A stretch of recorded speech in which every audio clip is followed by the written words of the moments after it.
Sir ಯೂರೋಸೆಪ್ಸಿಸ್ನ ಹೇಗೆ treat ಮಾಡ್ತೀರಾ? So usually ಇದೇನಂತಂದರೆ ಈಗ ಈ ಥರ UTI ಆಯಿತು ಅಂತಂದರೆ ಸಿಂಪಲ್ ಯೂರಿನ್ ಟೆಸ್ಟ್ ಒಂದು CBC ಮಾಡಿದ್ರೆ ಟ್ರೀಟ್ಮೆಂಟು ಮತ್ತು ಮ್ಯಾನೇಜ್ಮೆಂಟ್ ಮುಗಿದೋಗುತ್ತೆ. ಬಟ್ ಯೂರೋಸೆಪ್ಸಿಸ್ ಆಗಲ್ಲ. ನಾವೇನಂತಂದರೆ ಪ್ರತಿ ಟೆಸ್ಟು ಮಾಡಬೇಕಾಗ್ತದೆ. ಸ್ಟಾರ್ಟಿಂಗ್ ಫ್ರಮ್ ಏನಂತಂದರೆ ಬಾಡಿನಲ್ಲಿ ಇನ್ಫೆಕ್ಷನ್ ಕೌಂಟ್ ಎಷ್ಟಿದೆ ಅಂತ ನೋಡಬೇಕಾಗ್ತದೆ, ಯೂರಿನಲ್ ಪಸ್ಸಲ್ಸ್ ಎಷ್ಟಿದೆ ಅಂತ ನೋಡಬೇಕಾಗ್ತದೆ. ಸಮ್ಟೈಮ್ಸು ಶ್ವಾಸಕೋಶದ ತೊಂದರೆ ಇರ್ಬೋದು, ಸೊ ಅದಕ್ಕೆ ಚೆಸ್ಟ್ ಎಕ್ಸ್ರೇನೂ ಮಾಡ್ಕೋಬೇಕಾಗತ್ತೆ. ಮತ್ತು ಒಂದು USG ಅಬ್ಡಮೆನ್ ಅಂದರೆ ಹೊಟ್ಟೆದೊಂದು ಸ್ಕ್ಯಾನ್ ಕೂಡ ಮಾಡಬೇಕಾಗ್ತದೆ. ಸೊ ತದನಂತರ ಯೂರಿನ್ ಕಲ್ಚರ್ ಆ್ಯಂಡ್ ಸೆನ್ಸಿಟಿವಿಟಿ ಮಾಡಬೇಕಾಗ್ತದೆ.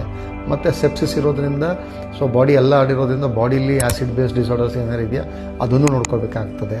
ಸಮ್ಟೈಮ್ಸು ಕಿಡ್ನಿಗೆ ಏನಾದ್ರು ಇಂಜುರಿ ಆಗಿದೆಯಾ ಅಂತೇಳಿ ಈ ಕ್ರಿಯಾಟಿನ್ನು ಮತ್ತು ಬ್ಲಡ್ ಯೂರಿಯಾ ಲೆವೆಲ್ಸ್ ಕೂಡ ಮಾಡಬೇಕಾಗ್ತದೆ.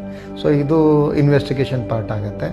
ನೆಕ್ಸ್ಟ್ ಬಂದು ಮ್ಯಾನೇಜ್ಮೆಂಟು. ಸೊ ಮ್ಯಾನೇಜ್ಮೆಂಟ್ ಏನಂತಂದರೆ ಸೊ ಯೂಶಲಿ ಈ ಥರ ಯೂರೋಸೆಪ್ಸಿಸ್ ಪೇಷಂಟ್ಗೆ ನಾವು ಬೇಸಿಕ್ ಟ್ರೀಟ್ಮೆಂಟ್ ಹಾಕಿದ್ರೆ ಅದಕ್ಕೆ ಬೇಸಿಕ್ ಆ್ಯಂಟಿಬಯೋಟಿಕ್ ಎಲ್ಲ ಕೊಟ್ಟರೆ ಸಾಲೋದಿಲ್ಲ. ಸೊ ಇದಕ್ಕೆ ನಾವು ಹೈಯರ್ ಆ್ಯಂಟಿಬಯೋಟಿಕ್ನೇ ಟ್ರೀಟ್ ಮಾಡಬೇಕಾಗ್ತದೆ. So based on the initially ಕಲ್ಚರೆಲ್ಲ ಕಳಿಸಿದ ತಕ್ಷಣ ಯು ಹ್ಯಾವ್ ಟು ಸ್ಟಾರ್ಟ್ ಒಂದು ಲೈಕ್ ಏನು ಯಾವುದು ಈ gram negative gram positive organism ಮತ್ತು ಏರೋಬಿಕ್ ಬ್ಯಾಕ್ಟೀರಿಯಾಸ್ಗೆ ಯಾವ್ದಾವುದು ಆ್ಯಂಟಿಬಯೋಟಿಕ್ ಆಗುತ್ತೆ ಒಂದು ಡ್ಯುಯಲ್ ಆ್ಯಂಟಿಬಯೋಟಿಕ್ ಥೆರಪಿನ ಕೊಡಬೇಕಾಗ್ತದೆ.